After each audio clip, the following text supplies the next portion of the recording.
हरियाणा के अंतिम छोर पर बसे महेंद्रगढ़ की रेतीली जमीन में दुनिया का सबसे महंगे आम को अपने फार्म हाउस में लगाकर आज भालेंद्र यादव ने एक अलग पहचान बनाई है।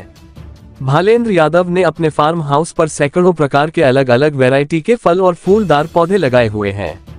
वैसे तो भालेंद्र यादव पेशे एक पत्रकार हैं, लेकिन पेड़ पौधों के प्रति उनका जुनून कुछ अलग ही है। आज फिर से एक बार भालेंद्र यादव ने एक और नया प्रयोग किया है। उन्होंने अपने फार्म हाउस पर जम्मू कश्मीर जैसे शरद प्रदेशों में होने वाले बादाम के पौधे अपने फार्म हाउस में लगाए हैं। आज महेंद्रगढ़ के उपायुक्त जय कृष्ण आभीर भालेंद्र यादव के फार्म हाउस पर पहुंचे। वहां पर उपायुक्त ने भी अपने हाथों से कई पौधे लगाए। इस अवसर पर जिला उपायुक्त ने कहा कि महेंद्रगढ़ जैसे रेतीले जमीन वाले जिले में भालेंद्र यादव ने 15 से भी अधिक आम की वैरायटी के साथ साथ सेब, बादाम, किन्नू, संतरा, कई प्रकार के आंवला, केला के साथ सैकड़ों प्रकार की फलों की वैरायटी लगाकर एक प्रेरणादायक कार्य किया है। उन्होंने कहा कि युवाओं को परंपरागत खेती छोड़कर इस प्रकार के कार्यों में बढ़ चढ़कर भाग लेना चाहिए, जिससे कि वह आत्मनिर्भर बन सके। इस अवसर पर भालेंद्र यादव ने बताया कि उन्होंने अपने फार्म पर सैकड़ों प्रकार के अलग अलग वैरायटी के फलदार पौधे लगाए हुए हैं। उन्होंने बताया कि उनके पास बादाम, सेब, दुनिया का सबसे महंगा आम, कई प्रकार के आंवला, केला, सैकड़ों प्रकार के फूलों के पौधे भी लगाए हुए हैं। उन्होंने युवाओं का आह्वान करते हुए कहा कि यदि जिले के किसी भी भाई को उनकी मदद की आवश्यकता होगी तो वह लोगों को इसके लिए जानकारी भी देने को तैयार है। जी बताइए। निश्चित तौर पर जिस तरह की चर्चाएं जो चल रही थी, लोगों के द्वारा बार बार जिक्र हो रहे थे, उसी को लेकर जिला उपायुक्त साहब ने भी जिज्ञासा व्यक्त की थी कि आज, और मेरे छोटे से निवेदन पर वो आज गांव मांदी के फार्म हाउस पर आए हैं और उन्होंने देखा है और अपने हाथों से आज बादाम के जो है पेड़ भी लगाए हैं। और निश्चित तौर पे जल्द ही आने वाले वक्त में कुछ ही समय में ये वृक्ष बनेंगे और हम सबको फलीभूत करेंगे। साथ के साथ में यहाँ पर मैंने पहले ही कहा जाता है कि माटी जो है मांदी की, जो रेतीले टिब्बे हैं, यहाँ पर बेरी हो सकता है, सिर्फ झाड़ जो पैदा हो सकते हैं, इसके अलावा कुछ हो नहीं सकता। निसंदेह उन सभी के लिए एक मैसेज है मेरा कि यहाँ पर सेब की वैरायटी हो सकती है। मैंने यहाँ हरीमन 99 जो वैरायटी थी वर्ष 2021 में लगाई थी, जिसमें पहली बार फल आया है। मैंने गोल्डन एप्पल है उसकी वैरायटी लगाई है, वो शानदार चला हुआ है, करीब 5 फीट के आसपास उसका पौधा हो चुका है। और अन्ना वैरायटी का आम सेब जो है वो अभी मैंने लगाया है। निश्चित तौर पर अगले साल में इसके भी रिजल्ट बहुत अच्छे आएंगे।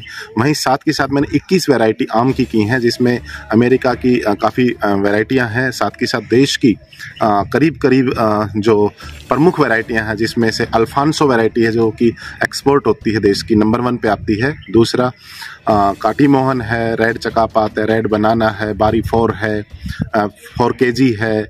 इस तरह की जो काफ़ी वैरायटी है। दुनिया का सबसे महंगा आम मियाजाकी जो है वो भी यहाँ पर पौधा मैंने लगाया, जिसके रिजल्ट अब आ रहे हैं। उस पर बेमौसम के चलते थोड़ा सा ये बारिश का मौसम से कुछ फल प्रभावित जरूर हुआ है, लेकिन निश्चित तौर पर उसके अच्छे रिजल्ट है। बादाम के पेड़ को देख के डीसी साहब बड़े खुश हुए हैं और भी ग्रामीण काफ़ी मानते हैं कि मांदी गाँव के अंदर बादाम लग सकते हैं, तो वो निश्चित तौर पर सभी के लिए प्रेरणा स्रोत है। साथ ही साथ में यहाँ सारे ऑर्गेनिक जो मैं खेती करता हूँ अपने खुद के लिए करता हूँ, ताकि ये इसको और लोग माने और किसान माने, युवा माने। तो निश्चित तौर पे जो बेमौसम की जो मार आ रही है, मानव के द्वारा जो छेड़छाड़ की गई निजी लाभ को लेकर के, उन सब चीज़ों से बाहर आकर के प्रकृति को हम कुछ न कुछ जिनसे लिया है तो कम से कम हम उसे कुछ अंश भी लौटाएं, आने वाली पीढ़ियों के लिए संरक्षण, पर्यावरण को भी बढ़ावा दे। उसी क्षेत्र में मैं निश्चित तौर पर साथ के साथ में काम भी कर रहा हूँ। पत्रकारिता के साथ साथ में इस क्षेत्र में मेरा शौक है और शौक से निश्चित तौर पर रिजल्ट आप सबके सामने। मोटे अनाज मैंने मकई उगाई है, ज्वार है, इस तरह की जो चीज़ें हैं ये होती हैं। सब्जियां भी करीब सभी प्रकार की सब्जी मैं बाजार से ना के बराबर सब्जी खरीदता हूं। तो ये मैसेज है मेरा सभी से, अपील है कि जो प्रकृति की जो मार, कभी हीट वेव्स देखने को मिलते हैं, कभी ज़्यादा बर्फ़ गिरती है, तो कभी बेमौसम जो बरसात होती है, बरसात के समय में सूखा आता है, उन सब से बचने के लिए कुदरत के साथ जो हमने इंसान ने छेड़छाड़ की, निश्चित तौर पे प्रकृति को हमें बैलेंस करना होगा और इसके लिए ज़्यादा से ज़्यादा पेड़ लगाने होंगे।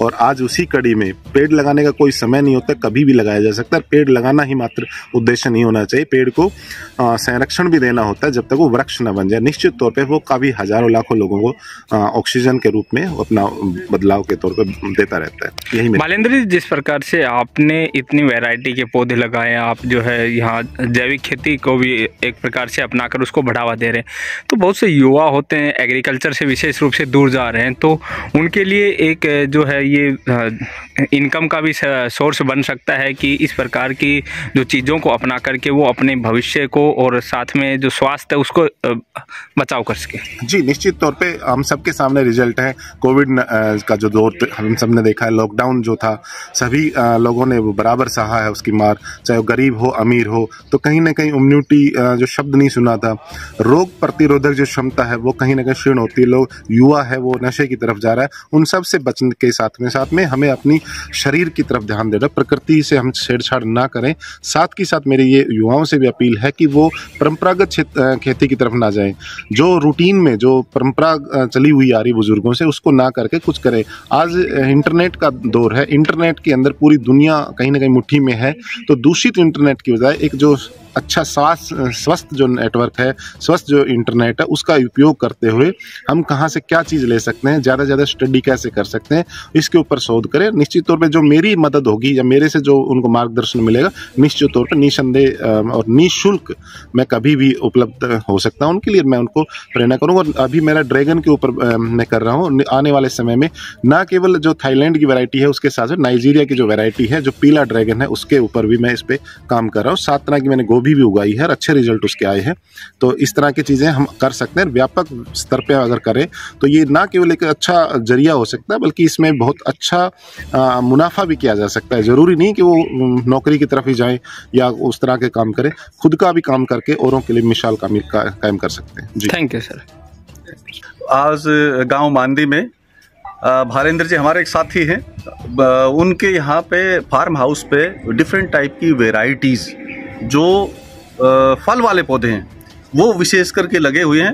तो उसको देखने के लिए और हमारे एरिया में कौन कौन से फल हो सकते हैं, पौधे हो सकते हैं, इसकी जानकारी लेने के लिए, और साथ में गोबर खाद और उसका प्रयोग तथा जो है ना डिफरेंट टाइप की और जो चीज़ें हैं खेती करने के लिए रेतीली जगह के अंदर, वो देखने के लिए आए थे। और बड़ा मन खुश हुआ कि 15 से ज़्यादा वेराइटी जो है ना यहाँ आम के पौधों की है, साथ में सेब भी हैं डिफरेंट वेराइटीज़ के, और जो भी पॉसिबल फ्रूट हो सकते हैं वो सारे यहाँ लगे हुए हैं, बहुत अच्छे तरीके से चल रहे हैं। इसका मतलब है हमारे ज़िला महेंद्रगढ़ में इनके डिफरेंट टाइप के फ्रूट्स की काफ़ी गुंजाइश है। अगर किसान इस चीज़ की तरफ बढ़ेंगे तो घर में जो है ना पौष्टिक चीज़ें मिलेंगी। और साथ में जब हमारा झुकाव गोबर खाद की तरफ होगा, क्योंकि हम पशुपालन भी करते हैं, तो हमारी ज़मीन के लिए बहुत अच्छा होगा। थोड़ी बहुत मिट्टी की जांच करवा लें, थोड़ा सा पानी की जांच करवा लें, और उसके हिसाब से हम प्रयोग करेंगे तो ये ज़िले की सेहत के लिए एक बहुत अच्छा कदम होगा। नौजवान जब इस तरफ बढ़ते हैं तो ज़रूर क्रांतियाँ आती है। तो इसलिए जो है ना हम अगर बेसिक जो चीज़ हमारी नीड है वो भोजन ही होता है, पानी होता है, वह पर्यावरण होता है, हवा अच्छी हो, तो ये चीज़ें हम बढ़िया यहाँ पे कर सकते हैं। तो मैं तो बधाई देता हूँ कि इतना अच्छा। और यहाँ पे हमें फौज के हमारे एक बुज़ुर्ग मिले, 93 साल की जो है ना उम्र है, ठीक है ना, और वो इतने बढ़िया तरीके से सेहत के हिसाब से चलने फिरने में इतने मजबूत है। तो ये एरिया फेमस है इस तरह के लिए जो है ना, फौज में, डिसिप्लिनरी फोर्सेस में। तो ये नौजवानों के लिए एक अच्छे जो है ना रास्ते हैं, और उनकी सेहत अच्छी है तो इसका मतलब है खान पान अच्छा है। खान पान अच्छा होना ही चाहिए। मोटा अनाज जो आजकल हम प्रयोग कर रहे हैं, हमारे यहाँ बाजरा ज्वार ये चीज़ें होती हैं, तो इसको भी हम अपनाएं। चीज़ ये है कि अपने क्षेत्र में जितने पेड़ होंगे उससे उतना ही फायदा होगा। कल हमने अरावली के चारों तरफ 5 किलोमीटर लंबा माननीय प्रधानमंत्री जी का ये संदेश था कि भाई उसके ऊपर जो है ना हमें एक ग्रीन वॉल बनानी चाहिए इस अरावली में, गुजरात से लेकर के राजस्थान तक। तो हम भी अपने यहाँ पे कल मंडलाना गांव में हमने किया था। तो मेरी सभी युवाओं से भी अपील है कि पेड़ बचाना बहुत इंपॉर्टेंट चीज़ है, और पेड़ के साथ जीव जंतुओं का और हमारा जीवन जुड़ा हुआ है। इसलिए पानी बचाएं, पेड़ लगाएं, पर्यावरण सुरक्षित करें, यही सब नौजवान जो है ना लगे हुए हैं। एक अच्छी बात है। तो बहुत ज़्यादा आगे जो है ना इस सीज़न में बारिश के में हम फिर से इस तरफ जो है ना मुड़ें। आज बड़ा आश्चर्य हुआ कि जो हमारी रेतीली भूमि कही जाती है, वहाँ हमने फार्म हाउस पे आके बादाम के, आम की 12 से 13 वैरायटियाँ लगी हुई देखी, जबकि कहा जाता है कि जिला महेंद्रगढ़ में आम का पौधा हो नहीं सकता।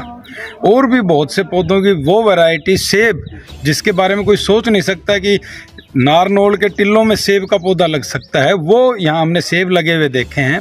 तो इसमें कोई वो नहीं है कि अगर आदमी मेहनत करे, थोड़ा सा जज्बा हो तो कुछ भी काम हो सकता है। अगर हिमाचल का सेब और उत्तर प्रदेश का आम नारनौल की धरती में मांदी गांव में भालेंद्र यादव उगा सकते हैं तो बाकी किसान इनसे प्रेरणा लेके बहुत अच्छे तरीके से उगा सकते हैं और ये एक व्यापारिक कृषि का रूप ले सकती है। तो आज के जो बेरोजगारी का बढ़ता दौर है उसमें ये एक बहुत अच्छी प्रेरणा है कि वो इस फ्रूट फार्मिंग की तरफ बढ़ें। अभी भालेंद्र जी से बात हो रही थी, ड्रैगन फ्रूट का भी ये करने जा रहे हैं जून जुलाई में, तो ड्रैगन फ्रूट का बहुत अच्छा मार्केट है। मेरा तो यही संदेश है कि किसी कंपनी या उसमें नौकरी के बजाय आप अपना काम कीजिए, फ्रूट फार्मिंग कीजिए। थोड़ी मेहनत है लेकिन उसके बाद एक तो मन को शांति है और दूसरा आपका एक अच्छा कमाई का जरिया भी बनेगा।